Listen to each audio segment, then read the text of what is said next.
Hello everyone, my name is Sarpe and welcome back to another case study with me. I took 1 week off. मैं अपनी Q&A वाली video में बोल रहा था I was boasting about this thing कि I don't miss a week and then I took 1 week off. I feel like I've not taken a break for a long time and जो भी ये cases थे ना वो मेरे पे बहुत ज़्यादा heavy type के हो रहे थे अब.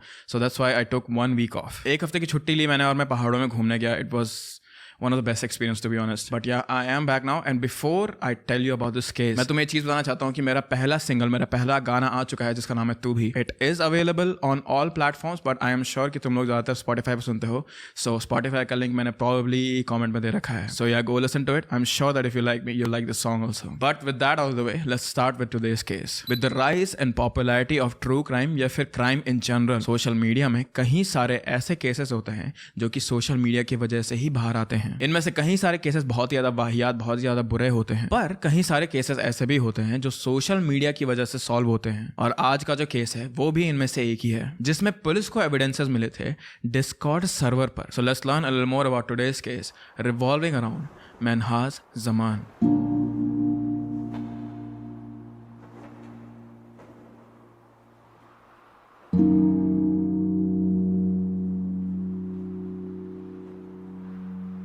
(1980) में मोनिरुज़ ज़मान ने अपने at the time partner Mumtaz Begum के साथ ये डिसाइड करा कि वो लोग बांग्लादेश से कनाडा मूव हो जाएंगे अपने परिवार की बेटर लाइफ के लिए.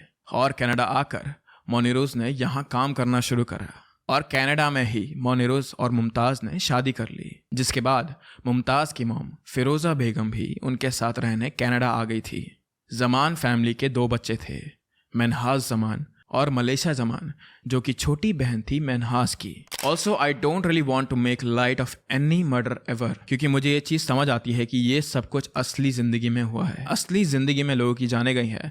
पर जब भी मैं महनाज की फ़ोटो देखता हूँ मुझे पता नहीं क्यों कैरी की याद आती है. वेल, कैरिंग ऑन, मोनिरुज़ और मुमताज़ अपनी फैमिली को चलाते थे. मुमताज़ घर का सारा काम देखती थी और मोनिरुज़ कनाडा में एज अ टैक्सी ड्राइवर काम करते थे. और ये दोनों ही बहुत ही ज़्यादा लव्ड थे अपनी कम्युनिटी में. जितने भी उनके दोस्त थे वो उन्हें बहुत प्यार करते थे और इनकी फैमिली को एक रिलायबल फ्रेंड्स की तरह देखा जाता था. मोनिरुज़ ने बढ़ते हुए ज़्यादा पैसे नहीं देखे थे अपनी फैमिली में, जो कि उनका प्राइमरी रीज़न था कनाडा मूव होने का. और मोनिरुज़ के जो अपनी फैमिली के लिए ड्रीम्स थे, जो उसे गरीबी से हटना था, वो कनाडा में आकर पूरे होने लगे. क्योंकि बहुत साल काम करने के बाद मोनिरुज़ ने पैसे बचाकर अपने लिए, अपनी फैमिली के लिए कनाडा में एक घर ले लिया था. ये सब कुछ उसने बस इसलिए करा था ताकि उसके जो बच्चे थे वो बिना किसी परेशानी के पढ़ाई पे फोकस कर सकें. क्योंकि दोनों मोनिरुज़ और मुमताज़ ये चाहते थे कि उनके बच्चे बड़े होकर कुछ बड़ा करें और एक अच्छे कॉलेज से पढ़ाई करें और फिर एक अच्छी सी नौकरी करके अच्छे से पैसे कमाकर अपना घर बसाएं. बेसिकली वो ये चाहते थे कि जो उनका बचपन था, जो मोनिरुज़ और मुमताज़ का बचपन था, वो ये नहीं चाहते थे कि उनके बच्चों को भी वो देखना पड़े. अब क्योंकि एक साउथ एशियन फैमिली थी ये, तो उनके लिए मैनर्स तो बहुत ज़्यादा इंपॉर्टेंट होते हैं. तो ये दोनों ही बच्चे बहुत ही ज़्यादा वेल बिहेव्ड और बहुत ही वेल स्पोकन थे. 2019 में मलेसा ने वर्क एक्सपीरियंस के लिए एक ग्रोसरी की दुकान में कैशियर का काम करना शुरू कर दिया था, क्योंकि वो ये नहीं चाहती थी कि वो अपने डैड से और पैसे ले. मोनिरुज़ से जो भी उसके बच्चे मांगते थे या फिर जो उसकी बीवी मांगती थी, जो उसकी बीवी की मम्मी मांगती थी, जो भी वो उनसे मांगते थे वो उन्हें देने की पूरी कोशिश करता था. पर मोनिरुज़ एक इंट्रोवर्टेड आदमी था, तो इसीलिए उन्हें कभी कभी किसी चीज़ के लिए ना बोलना मुश्किल हो जाता था. और ये चीज़ उनकी बेटी मलेसा को समझ आ चुकी थी. इसीलिए 2019 से उसने अपने डैड से पैसे मांगना बिल्कुल बंद कर दिया था. और मलेसा ने ये चीज़ ठान ली थी कि मैं एक अच्छी डॉक्टर बनूंगी, स्पेसिफिकली एक न्यूरोसर्जन, जिसके लिए वो ग्रोसरी शॉप में काम करते करते अपनी पढ़ाई भी करती थी. और सिर्फ मेलिसा ही नहीं, उनका बेटा भी बहुत अच्छा था. मुमताज़ बहुत फक्र से कहती थी कि उनका बेटा महनाज एक प्यारा, सॉफ्ट स्पोकन और ब्राइट स्टूडेंट है जो बस अपने काम से काम रखता है, पढ़ाई करता है और लोगों की मदद करता है. और फिर अगेन देसी फैमिली है तो तुम्हें ये चीज़ पता ही होगी कि जेंडर के हिसाब से पैदा होते ही हमें हमारा करियर बता दिया जाता है. तो मेलिसा तो अपनी डॉक्टर की पढ़ाई कर ही रही थी, पर महनाज को भी उसकी फैमिली एक इंजीनियर बनते हुए देखना चाहती थी. और उसकी फैमिली उससे ये एक्सपेक्ट करती थी कि जैसे उसकी छोटी बहन मेहनत करती है, जितनी लगन से वो पढ़ाई करती है, महनाज भी उतनी ही लगन से और उतनी ही मेहनत से पढ़ाई करेगा. तो महनाज ने यॉर्क यूनिवर्सिटी ज्वाइन करी और वहाँ पढ़ाई करना शुरू करा. वो अपने कॉलेज में बहुत ही अच्छे मार्क्स ला रहा था और कई दिनों तक तो वो लेट कॉलेज में पढ़ता रहता था, which made his family happy. भाई दोनों बच्चे पढ़ने वाले, और क्या चाहिए एक साउथ एशियन फैमिली को, राइट? बल्कि महनाज अपनी पढ़ाई में इतना अच्छा था कि वो अपना कॉलेज भी खत्म करने वाला था. पर महनाज की कॉलेज लाइफ बस एक झूठ था और महनाज की अपनी फैमिली से हटकर एक सीक्रेट लाइफ भी थी. सच्चाई ये थी कि मैनहास कभी यॉर्क यूनिवर्सिटी गया ही नहीं था, क्योंकि उसने यॉर्क यूनिवर्सिटी का एंट्रेंस एग्जाम क्लियर नहीं करा था। उसने अपनी फैमिली से झूठ बोला कि वो यॉर्क यूनिवर्सिटी जाता है, जबकि वो बस एक लोकल कॉलेज में जाकर पढ़ता था। पहले साल तो मैनहास ने ये झूठ बोला कि मैं यॉर्क यूनिवर्सिटी में सेलेक्ट हो गया हूँ। उसने ये झूठ इसलिए बोला क्योंकि सबसे पहले तो उसकी छोटी बहन डिफरेंट मेडिकल एग्जाम्स क्लियर कर रही थी, तो भला बड़ा भाई एक कैसे यूनिवर्सिटी का एग्ज़ाम क्लियर नहीं कर सकता। पर दूसरा रीज़न ये था कि मैनहास के डैड ये चाहते थे कि वो यॉर्क यूनिवर्सिटी ही जाए, तो इसीलिए उसने अपने डैड से झूठ बोला क्योंकि वो अपने डैड को निराश नहीं करना चाहता था। तो मैनहास ने सोचा कि कोई बात नहीं, मैं 1 साल के लिए झूठ बोल दूंगा, फिर अगले साल के एग्ज़ाम के लिए, अगले साल यॉर्क यूनिवर्सिटी के एंट्रेंस एग्ज़ाम के लिए मैं इस साल पढ़ाई कर लूँगा और फिर एग्ज़ाम क्लियर हो जाएगा और सब कुछ नॉर्मल हो जाएगा। पर जब मैनहास ने लोकल इंजीनियरिंग कॉलेज जाना शुरू करा तो उसे पता चला कि वो पढ़ाई में बिल्कुल भी अच्छा नहीं था।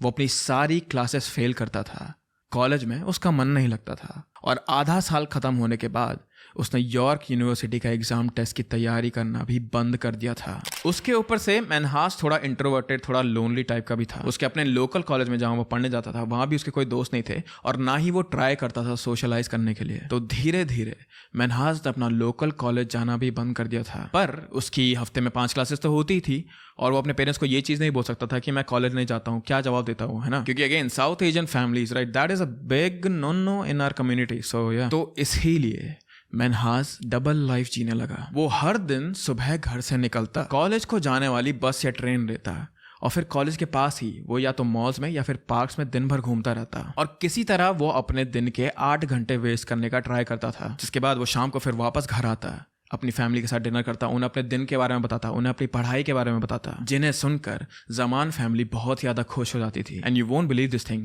मैनहास ने ये झूठ 3 साल तक चलाया। 3 whole years he lived this lie, और 3 पूरे साल तक उसने ये रूटीन रखा था अपना। बीच में उसने ट्राई करा था अपनी फैमिली को सब कुछ सच सच बताने का, पर उस टाइम पर उसकी छोटी बहन मलेसा एक रिबेलियस फेज में आ गई थी। अपने पेरेंट्स से लड़ना, वीड फूकना, घर से बाहर लड़कों के साथ घूमना, एटसेट्रा एटसेट्रा। तो मुनरूज और मुमताज पहले से ही परेशान थे, इसलिए उनकी सारी उम्मीदें अब मैनहास से जुड़ी हुई थी। उन्हें लगा अगर बेटी नहीं कर पा रही है कोई चीज़ तो कम से कम बेटा तो कर ही लेगा। तो मैनहास ने अपना झूठ अपनी फैमिली को नहीं बताया, अपने फादर को नहीं बताया, मॉम को नहीं बताया, पर उसने सोचा कि रोज़ मॉल में घूमने से अच्छा है कि मैं जिम जा लेता हूँ। So after an year he started to work out, और उसका बिहेवियर ऐसा था कि किसी ने भी उस पर शक नहीं करा, क्योंकि बचपन से ही वो एक ओबीडियंट, रूल्स फॉलो करने वाला और पेरेंट्स के बारे में सोचने वाला लड़का था।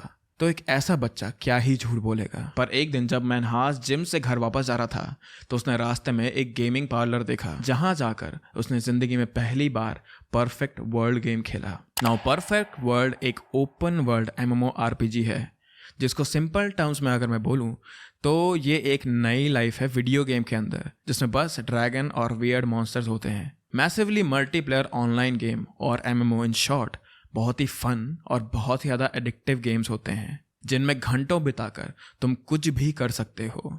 और क्योंकि ये मल्टीप्लेयर गेम्स होते हैं तो you can talk to other gamers just like yourself in there. Addictive एक रॉन्ग वे में, एक नेगेटिव वे में मैंने इसलिए बोला क्योंकि मैंने भी बहुत सारे MMO खेले हैं। मैंने खेला है वाओ, गिल्ड वॉर्स 2 हो गया, ब्लेड एंड सोल हो गया, बहुत सारे एक्चुअली। और जैसी कम्युनिटी वाली फीलिंग मुझे आती थी इंडियन लड़के को इंडिया में रहते हुए खेलते हुए, तो आई कैन जस्ट इमेजिन कि एक कनाडा में रहते हुए लड़के को कैसी कम्युनिटी की फीलिंग आती होगी, कैसी क्लोजनेस फील होती होगी उन्हें इन गेम्स से। आई एम 100% श्योर कि जब उसने ये MMOs खेलना शुरू करा उससे बहुत ज़्यादा वेलकमिंग फील हुआ होगा, जो कि उसे घर में फील नहीं होता था। और अब जिम जाने के बजाय, कॉलेज जाने के बजाय मैनहास अपना पूरा टाइम बस परफेक्ट वर्ल्ड गेम खेलने में लगाता था। Perfect world was his escape. जो पावर वो अपनी लाइफ में फील नहीं कर पाता था, वही चीज़ वो इस गेम में कर सकता था by making his character powerful. जो लैक ऑफ सोशल टच और दोस्तों का उसका असली ज़िंदगी में था, वही चीज़ उसे आसानी से इस गेम में मिल जाती थी, क्योंकि सभी लोग यहाँ पर गेमर्स थे जिन्हें ये गेम पसंद था। और जब भी मैनहास परफेक्ट वर्ल्ड खेलता था तो अपनी सारी टेंशन भूल जाता था, कॉलेज की tension as well as his parents tension. तो इस गेम में क्या होता है कि you do guild wars. Guild wars मतलब ये होता है कि बहुत सारे लोग आपस में मिलते हैं, डंजन वॉर्स बोलते हैं वैसे तो उसे, पर इसमें बहुत सारे लोग आपस में मिलते हैं, 10-12 लोग, और उनके साथ तुम एक बॉस को डिफीट करते हो। तो अपने से ज़्यादा और 10-12 लोगों को जोड़ने के लिए मैनहास ने डिस्कॉर्ड सर्वर ज्वाइन करा परफेक्ट वर्ल्ड का, जिसका नाम था परफेक्ट वर्ल्ड वॉइड। पर डिस्कॉर्ड ज्वाइन करने के बाद पता नहीं क्यों मनहास चेंज हो गया। वो अपनी ईगल्स के साथ 12-12 घंटे डिस्कॉर्ड पे नहीं सोता था, but something in him changed. See, Zaman family बहुत ही ज़्यादा डिवोटेड थे इस्लाम पर। वो बहुत प्रार्थना करते थे उनकी दादी की वजह से। इस फैमिली में हर एक मेंबर को इस्लाम के बारे में बताया जाता था। पर मनहास को अब ये सब कुछ ढोंग लगने लगा था और वो स्लोली एथियस्ट बन रहा था। और वो इस चीज़ के बारे में डिस्कॉर्ड सर्वर पर भी चैट करता था। वो लोगों को सर्वर पर बताता कि कैसे वो एक क्रिएटर या ऑल माइटी में विश्वास नहीं करता है। और मनहास एक्चुअली इस्लामोफोबिक भी था, तो अगर उसे डिस्कॉर्ड सर्वर में कोई इस्लामिक प्लेयर दिख जाता तो वो उन्हें गंदे गंदे स्लर्स बोलता था, which triggered a lot of people and it got Manhas banned from Perfect World Void server। पर Manhas गेम में बहुत ज़्यादा अच्छा था, वो बहुत ज़्यादा पावरफुल था, इसीलिए कुछ लोगों ने उसे वापस Perfect World Void में ले लिया। फिर भी बहुत सारे लोग थे जिन्हें Manhas पसंद नहीं था उस सर्वर पर। Even though he was edgy, even though he used to use slurs, वो weird चीज़ें बोलता था। टाइम के साथ क्या हुआ कि सर्वर के लोगों को ये सारी चीज़ें मनहास का बिहेवियर अब उन्हें नॉर्मल लगने लगा था। तो अगर कभी मनहास कोई वियर्ड सा मैसेज भेजता था तो लोग इग्नोर कर देते थे, या फिर अगर वो कभी किसी नए प्लेयर को हरास करता था तो लोग उस चीज़ को एकदम ही इग्नोर कर देते थे। और इन्हीं क्रीपी और वियर्ड मैसेजेस में से एक मैसेज था जो कि मनहास ने सर्वर में भेजा था, which said, I slaughtered my whole family. जुलाई 27, 2019 को मनहास ने परफेक्ट वर्ल्ड वॉइड सर्वर में एक मैसेज डाला, I killed my mom and granny so far, waiting for my sister in 5 minutes and dad in 1 hour। लोगों ने पहले इस मैसेज को इग्नोर करा क्योंकि मनहास मरने मारने की बातें पहले भी करता था। उन्हें लगा ओ मनहास ने मैसेज करा, आज भी एक नॉर्मली देना मार ले। पर फिर मनहास ने इस सर्वर पे एक फोटो पोस्ट करी with the text, this is my mother. और वो फोटो देखकर लोगों को थोड़ा शक होना शुरू हो गया था। सो डिस्कॉर्ड के मेंबर ने फोटो को रिवर्स इंजन में चेक करना शुरू करा कि कहीं मनहास ये फोटोज किसी और वेबसाइट से तो नहीं ले रहा है, सिर्फ हमें डराने के लिए या हमसे एक रिएक्शन पाने के लिए। But that photo it checked out, it was real. तो लोग पूछने लगे कि what is happening, where is he, right, कहाँ से उसने ये फोटो भेजी। तो मनहास ने कहा इट वाज एज यूजुअल, वो घर में ही था, क्योंकि मनहास पहले भी कॉलेज से वापस आने के बाद घर में बैठकर परफेक्ट वर्ल्ड खेलता था। उसके बाद कई सारे मेंबर्स क्यूरियस होने लगे, उससे पूछने लगे कि मनहास क्या हुआ, पर उसने कुछ भी रिप्लाई नहीं दिया। बट देन सडनली कुछ मिनट बाद मनहास ने एक और फोटो भेजी, एक और टेक्स्ट के साथ, killed my sister too, now waiting for my dad. And again उसने इस टेक्स्ट के साथ अपनी बहन की फोटो पोस्ट करी थी। People on Discord server they started to creep out, उन्हें डर लगने लगा था। सर्वर पे सभी लोग चेक कर रहे थे कि क्या किसी को भी मनहास की लोकेशन पता है ताकि वो वहाँ पुलिस को भेज सकें। पर नहीं, किसी को भी मनहास के बारे में कुछ भी नहीं पता था। Multiple people were trying to find out कि ये फोटोज में कौन लोग हैं, इसीलिए they were circulating these photos very fast. और उस पूरे टाइम मनहास परफेक्ट वर्ल्ड खेल रहा था, which people could see on Discord. जब तुम डिस्कॉर्ड पे कोई गेम खेलते हो तो तुम्हारे नाम के बगल में वो दिख जाता है। और फिर उसी शाम को मनहास का सर्वर पे एक लास्ट टेक्स्ट आया, which read, I just slaughtered my entire family. इसके बाद कई सारे लोग मनहास को पर्सनली मैसेज करने लगे, are you turning yourself in? Yes of course, I deserve punishment, we should talk it out before doing it, it's been my plan for 3 years, literally told my parents my uni graduation was on July 28th. I could not have delayed it any longer. Should have talked about it with them, dude. This act was truly selfish. I agree. Why did you send it to your friends? Coco is asking me the same thing. What's the answer though? Hold on, let me copy paste. I don't know. Maybe a part of me wants it to spread faster so I can get caught faster and this purgatory I'm in ends faster. But also, I really made some nice bond with people. I want them to know I didn't have a kid or move away to stop playing games. I wanted them to know what actually happened. I just slaughtered my entire family and will most likely spend my life in jail. If I manage to survive, I hope I made you laugh at one point or another. I hope you will remember the good times. I will miss you all. जब उसके friend ने उससे पूछा, What about your girlfriend, dude? तो मनहास ने उससे कहा, broke up with her so long ago.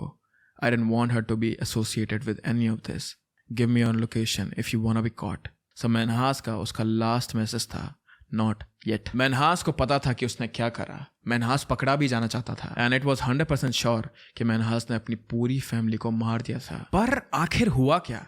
इसके पीछे रीजन क्या था? मनहास ने अपनी फैमिली को क्यों मारा? ये सब कुछ स्टार्ट हुआ जब मैनहास ने अपनी यॉर्क यूनिवर्सिटी का एंट्रेंस एग्जाम दूसरी बार फेल करा था और उसे ये चीज़ पता थी कि वो अपनी फैमिली को ये सच नहीं बता सकता। ही न्यू दिस थिंग कि वो अपनी फैमिली को फेस नहीं कर सकता था। इसलिए इस डर से छुटकारा पाने के लिए या तो उसे मरना पड़ेगा या फिर उसकी फैमिली को मरना पड़ेगा। जब भी उसकी फैमिली पूछती कि मैनहास तुम्हारी ग्रेजुएशन कब है, तो वो हमेशा नेक्स्ट ईयर बोलकर इस बात को टाल देता था। पर 2019 को उसने एक डेट बताई, जुलाई 28, क्योंकि वो अब और डिले नहीं कर सकता था इस बात को और अपनी ग्रेजुएशन को भी, क्योंकि रियलिस्टिकली भी ग्रेजुएशन इस टाइम पर कंप्लीट हो जाती है। तो इसीलिए जमान फैमिली ने 2 दिन की पार्टी रखी थी। पहली पार्टी तो मुमताज़ और मोनिरूज की शादी की सालगिरह की थी, जो कि 25 जुलाई को थी, जहां मैनहास अपने कज़न से मिला और उससे बात करते हुए मैनहास के डैड ने उसे बताया कि तुम्हारा कज़न भी सितंबर से यॉर्क यूनिवर्सिटी ज्वाइन कर रहा है, अब तुम दोनों वहाँ मिल सकते हो। और अपने डैड की बात में हाँ से हाँ मिलाते हुए मैनहास ने अपने कज़न को बोला कि हाँ, अगर मैं मास्टर्स करने वहाँ वापस आया तो मैं तुम्हें पक्का यूनिवर्सिटी का कैंपस घुमाऊंगा। अपने कज़न के साथ इस कन्वर्सेशन के सीधा बाद मैनहास अपने कमरे में चले गया था और वहाँ जाकर वो परफेक्ट वर्ल्ड खेलने लगा वापस। दूसरी पार्टी थी 26 जुलाई को, जो कि मैनहास के लिए ही रखी गई थी और इस पार्टी में कई सारे फैमिली मेम्बर्स आए थे। नेबर्स और फ्रेंड्स को मिलाकर करीब 100 लोग थे वहाँ और ज़्यादातर फ्रेंड्स यहाँ मुमताज़ के ही थे, क्योंकि उनके हेल्पफुल और काइंड नेचर की वजह से उन्होंने पड़ोस में काफ़ी दोस्ती कर ली थी। तो इन दोस्तों में से एक दोस्त की बेटी ने मैनहास को बोला, congratulation, you finally graduated, you have made your parents proud, you are an engineer now. जिससे सुनने के बाद मैनहास ने धीरे से अपने जूते की तरफ देखा नीचे, उसने बस सर हिलाया और वो वापस खाना लेकर अपने कमरे में चले गया। वहाँ आए सभी लोगों को ये चीज़ पता थी कि मैनहास इंट्रोवर्टेड है और वो ज़्यादा किसी से बात नहीं करता था, पर इस दिन वो सभी लोगों को अवॉइड कर रहा था। तो घर में जो फ्रेंड्स आए हुए थे उन्होंने आपस में ही गप्पे मारना शुरू करा कि what's wrong with him, what's wrong with Zaman's son. तो अपनी फैमिली का नाम बचाने के लिए मैनहास की नानी ने ये कहा कि आज उसकी तबीयत खराब है, इसीलिए वो सुबह से कमरे में ही है। मैनहास पर प्रेशर बहुत ही ज़्यादा था, तो 27 तारीख को जब सुबह उसके डैड उसकी बहन को लेके काम पे चले गए तो उसने दिन होने का वेट करा, क्योंकि मैनहास को ये चीज़ पता था कि उसकी मॉम और उसकी नानी दिन में सोते थे। फिर वो एक क्रोबार लेके नीचे अपनी मम्मी के कमरे में गया। उसकी मॉम और उसकी नानी वहाँ पे सो ही रहे थे, तो उसने अपनी मम्मी के बगल में खड़े होकर अपनी मम्मी की शक्ल देखी और फिर एक पूरे फुल फोर्स वाले स्विंग से उसने क्रोबार अपनी मम्मी के सर पे मार दिया था। ये आवाज़ सुनकर उसकी नानी उड़ गई थी और फिर उसने दोबारा फुल फोर्स से ये क्रोबार अपनी नानी के सर पे भी मार दिया। अलेजिडली मैनहास वहाँ पर थोड़े देर खड़ा रहा, उसने क्रोबार नीचे फेंका और फिर वो वापस अपने कमरे में चले गया परफेक्ट वर्ल्ड खेलने। उसी के बाद उसने वो पहला टेक्स्ट डाला था डिस्कॉर्ड सर्वर पर। डिस्कॉर्ड सर्वर पर टेक्स्ट करने के बाद वो परफेक्ट वर्ल्ड खेल रहा था, जिसके थोड़ा टाइम के बाद उसे नीचे दरवाजे हिलने की आवाज़ आई एंड उसे ये पता चल गया था कि उसकी बहन अब घर आ चुकी है। और फिर उसी क्रोबार से अलेजिडली मैनहास ने अपनी बहन के सर पर भी मारा जब वो सीढ़ियों के पास आ चुकी थी। इसके बाद मैनहास ने अपनी बहन की फ़ोटो ली, अपनी नानी और मम्मी की फ़ोटो ली और वापस वो अपने कमरे में चले गया। उन फोटोज को मैनहास ने डिस्कॉर्ड सर्वर पर पोस्ट करा और फिर वो वापस गेम खेलने लगा। Why was he so calm? Nobody knows this thing, but he was handling it like it was just some another day for him. और फिर उसने अपने कमरे में गेम खेलते खेलते शाम होने का वेट करा और फिर अपने कमरे से ही उसने अपने डैड की टैक्सी की लाइट आते हुए देखा, जिसके बाद क्या हुआ, you guys know that thing. Manhas का कहना था टेक्स्ट में भी कि वो एक डरपोक था। उसे ये चीज़ पता थी कि अगर वो मर जाता, अगर मैनहास ही मर जाता तो उसकी पूरी फैमिली की लाइफ आसान हो जाती, but he was such a coward कि वो अपनी लाइफ नहीं ले पाया। It was also because he was an atheist, तो वो आफ्टर लाइफ में बिलीव नहीं करता था। इसीलिए उसने अपनी फैमिली से 3 साल तक झूठ बोला और उन्हें एम्बेरसमेंट से बचाने के लिए, अपनी फैमिली को एम्बेरसमेंट से बचाने के लिए उसने उन्हीं का कत्ल कर दिया। नाउ ये चीज़ अनक्लियर है कि मैनहास के घर में पुलिस कैसे आई और पुलिस ने भी उस टाइम पर कोई स्टेटमेंट नहीं दिया था इस बारे में, बट ऑब्वियसली मैनहास वॉज अरेस्टेड। 2020 में मैनहास की कोर्ट हियरिंग थी, जो कि कोरोना वायरस की वजह से वर्चुअली हुई थी, जहां उसे लाइफ इम्प्रिजनमेंट की सज़ा सुना दी गई थी। मैनहास का कोर्ट में ये कहना था कि फैमिली प्रेशर की वजह से और उसकी फैमिली के एक्सपेक्टेशंस की वजह से उसने ये सब कुछ करा। पर मेरा मानना यह है कि मैनहास एक डिफ्लेक्टर, कावर्ड और सेल्फिश लड़का था, जो कि अपने आसपास के हर एक तिनके को ब्लेम करता है अपनी रिस्पॉन्सिबिलिटी उठाने से पहले। एंड आई होप कि मनहाज जैसा कोई भी बेटा इतनी स्वीट जमान फैमिली को ना मिले। और इसी के साथ मनहाज जमान का केस यहीं पर समाप्त होता है। Again before you go I would just like to remind you this thing कि मेरा पहला गाना, मेरा पहला सिंगल आ चुका है स्पॉटिफाई पे। So please go listen to it, let me know what you think about it. It's a lofi song, so I am 100% sure कि you guys will like it. And subscribe to me if you like watching true crime documentaries. Well, I hope you guys are healthy. I hope you guys are happy. Please keep your loved ones very close to you guys. And I will see you very, very soon.